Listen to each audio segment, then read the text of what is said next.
Summit में प्रधानमंत्री अपना संबोधन दे रहे हैं। आइए सीधे चलते हैं। मैं अपनी बात बताने से पहले एक्सेलेंसीज, एक तो मैं आप सबका स्वागत करता हूं। एक्सेलेंसी जी, दूसरी voice of global south summit के उद्घाटन सत्र में 140 करोड़ भारतवासियों की ओर से मैं आप सभी का हार्दिक स्वागत करता हूं।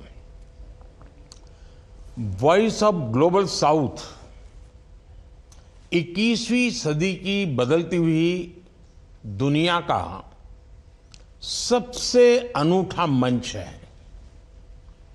भौगोलिक रूप से तो ग्लोबल साउथ तो हमेशा से रहा है, लेकिन उसे इस प्रकार से वॉइस पहली बार मिल रही है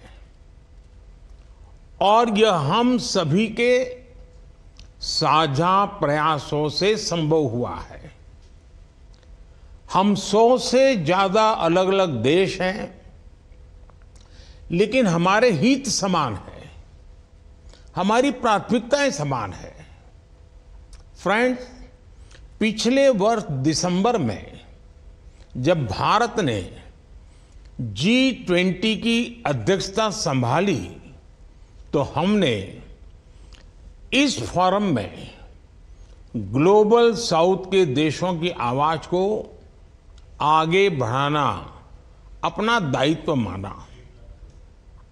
हमारी प्राथमिकता थी कि G20 को ग्लोबल स्केल पर समावेशी और ह्यूमन सेंट्रिक बनाया जाए। हमारी कोशिश थी कि G20 का फोकस हो development of the people, by the people and for the people. इसी उद्देश्य से हमने इस वर्ष जनवरी में पहली बार voice of global south summit का आयोजन किया। भारत के अलग अलग राज्यों में हुई G20 की 200 से अधिक बैठकों में हमने ग्लोबल साउथ की प्राथमिकताओं को प्रमुखता दी। इसका नतीजा रहा कि न्यू दिल्ली लीडर्स डिक्लेरेशन में ग्लोबल साउथ के विषयों पर हमें सबकी सहमति हासिल करने में कामयाबी मिली। एक्सेलेंसीज, G20 आयोजन में ग्लोबल साउथ के हितों को ध्यान में रखकर ही लिए गए कुछ महत्वपूर्ण निर्णय मैं बड़ी नम्रतापूर्वक आप सबके साथ साझा करना चाहता हूं। मैं वो ऐतिहासिक क्षण भूल नहीं सकता जब भारत के प्रयासों से अफ्रीकन यूनियन को नई दिल्ली समिट में G20 की स्थायी सदस्यता मिली। G20 में सबने माना कि मल्टीलेटरल डेवलपमेंट बैंक में बड़े सुधार लाए जाएं और विकासशील देशों के लिए सस्टेनेबल फाइनेंस देने पर जोर दिया जाए। सस्टेनेबल डेवलपमेंट गोल्स जो पिछले कुछ सालों में सुस्त पड़ गए थे, उनमें तेजी लाने के लिए एक एक्शन प्लान भी बनाया गया। इससे ग्लोबल साउथ के देशों में चल रहे पॉवर्टी रिडक्शन कार्यक्रमों को बल मिलेगा। G20 ने इस बार क्लाइमेट फाइनेंस पर अभूतपूर्व गंभीरता दिखाई है। ग्लोबल साउथ के देशों के लिए आसान शर्तों पर क्लाइमेट ट्रांजिशन के लिए फाइनेंस और टेक्नोलॉजी उपलब्ध कराए जाने पर भी सहमति बनी है। क्लाइमेट एक्शन के लिए लाइफ यानी लाइफस्टाइल फॉर एनवायरनमेंट, इसके हाई लेवल प्रिंसिपल्स को अपनाया गया। इसी समिट में ग्लोबल बायोफ्यूल अलायंस लॉन्च किया गया है। यह ग्लोबल साउथ के देशों के लिए बहुत ही महत्वपूर्ण है और हम आशा करते हैं कि आप सभी इससे जुड़ेंगे। भारत मानता है कि नई टेक्नोलॉजी नॉर्थ और साउथ के बीच दूरियां बढ़ाने का नया स्रोत नहीं बनना चाहिए। आज आर्टिफिशियल इंटेलिजेंस एआई के युग में टेक्नोलॉजी को रिस्पॉन्सिबल तरीके से उपयोग में लाने की बहुत जरूरत है। इसको आगे बढ़ाने के लिए भारत में अगले महीने एआई ग्लोबल पार्टनरशिप समिट आयोजित की जा रही है। G20 द्वारा डिजिटल पब्लिक इंफ्रास्ट्रक्चर यानी डीपीआई के फ्रेमवर्क को अपनाया गया है, जिससे आवश्यक सेवाओं की लास्ट माइल डिलीवरी में सहायता मिलेगी और इंक्लूसिविटी बढ़ेगी। वैश्विक डीपीआई रिपोजिटरी बनाने पर भी सहमति बनी है। इसके अंतर्गत भारत अपनी क्षमताएं पूरे ग्लोबल साउथ के साथ साझा करने के लिए तैयार है। किसी भी प्राकृतिक आपदा से ग्लोबल साउथ के देश सबसे अधिक प्रभावित होते हैं। इसके लिए भारत ने coalition for disaster resilient infrastructure यानी CDRI शुरू किया था। अब G20 में डिजास्टर रिस्क रिडक्शन और रेजिलिएंट इंफ्रास्ट्रक्चर के लिए नया वर्किंग ग्रुप भी बनाया गया है। भारत की इस पहल पर इस साल को संयुक्त राष्ट्र इंटरनेशनल ईयर ऑफ मिलेट्स के रूप में मना रहा है।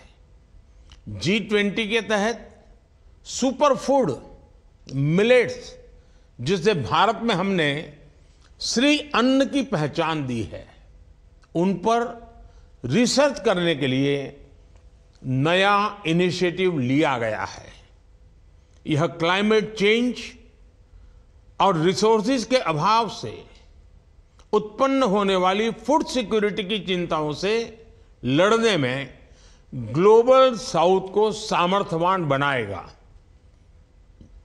पहली बार G20 में सस्टेनेबल और ओशन बेस्ड इकोनॉमी पर बल दिया गया है। ये ग्लोबल साउथ के स्मॉल आइलैंड डेवलपिंग कंट्रीज, जिन्हें मैं लार्ज ओशन कंट्रीज मानता हूं, उनके लिए बहुत महत्वपूर्ण है।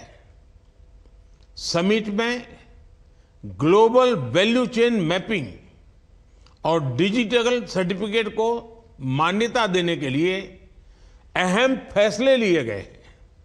इससे ग्लोबल साउथ के देशों में MSME सेक्टर और व्यापार के लिए नए अवसर खुलेंगे। एक्सेलेंसी, वैश्विक समृद्धि के लिए सबका साथ और सबका विकास जरूरी है, लेकिन हम सभी देख रहे हैं कि पश्चिम एशिया क्षेत्र की घटनाओं से नई चुनौतियां उभर रही है। भारत ने 7 अक्टूबर को इजरायल में हुए जघन्य आतंकी हमले की निंदा की है। हमने रिस्ट्रेंट के साथ ही डायलॉग और डिप्लोमेसी पर भी जोर दिया है। इजरायल और हमास के कॉन्फ्लिक्ट में सिविलियंस की मौत की हम कठोर निंदा करते हैं।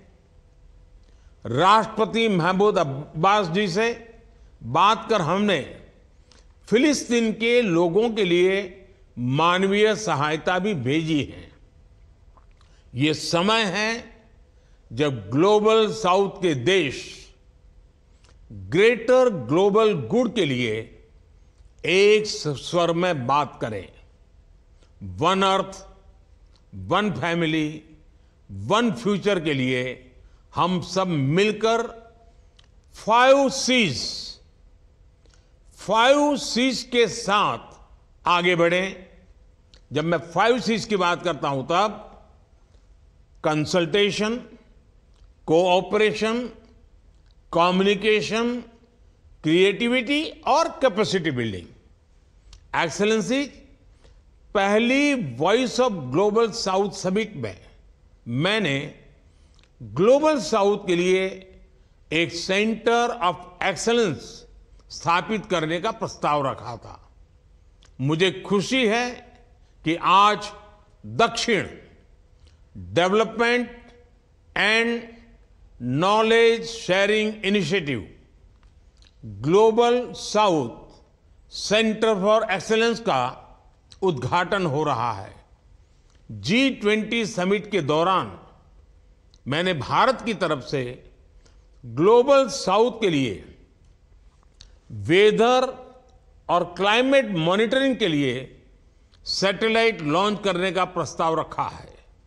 हम इस पर तेजी से काम कर रहे हैं। फ्रेंड्स, इन विचारों के साथ मैं अपना वक्तव्य समाप्त करता हूं।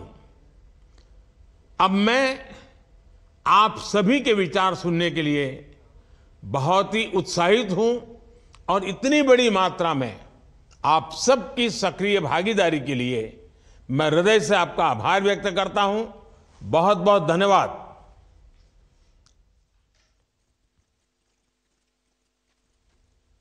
Thank you, sir. I now request the Honorable Prime Minister of the Republic of India, Shri Narendra Modi ji, to inaugurate Dakshin, the Global South Center of Excellence.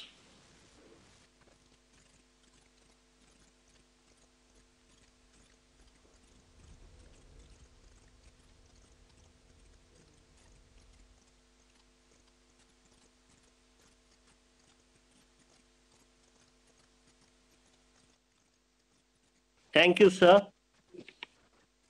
I now invite the Prime Minister of the People's Republic of Bangladesh,